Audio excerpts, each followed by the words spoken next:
So yun guys, karating-dating lang natin galing Bulacan. So bumisita rin ako doon sa aking kapatid na panganay. So nagkaroon ng problema kaninang umaga. So papasok mo ng trabaho,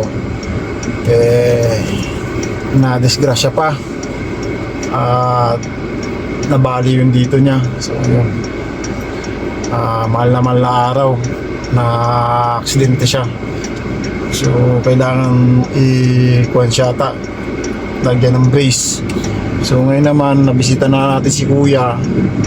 O nakita natin okay naman na kahit gano'n nangyari. Salamat na rin. At yun lang, maraming salamat kahit nabalian siya, gano'n lang nangyari sa kanya. So ngayon naman guys, pasyalan naman natin yung isa nating kapatid na si RJ Abad.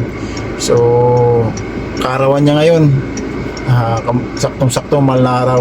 So meron tayong konting pa-surprise. So binilan ng asawa ko ng red ribbon para malaman kahit paano mapilman lang niya yung birthday niya nga talaga ngayon. So pupunta tayo sa kanyang pinagdudutihan sa Glorieta 3. So tara, let's, para bigay natin to sa kanya. Alay guys.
Five minutes later.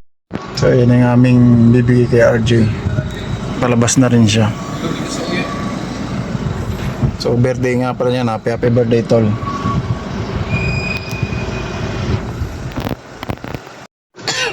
So yun na si Utol RJ. Si birthday boy. May ulam sa likod. Ha? Ulam sa likod. Sa likod. Ayan, sa likod.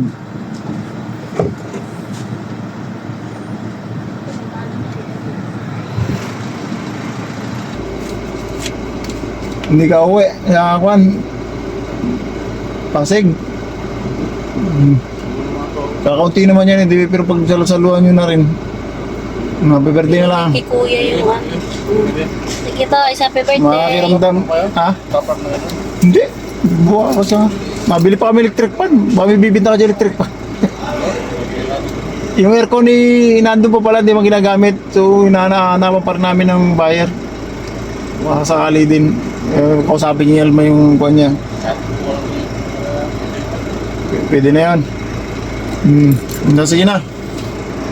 Ah.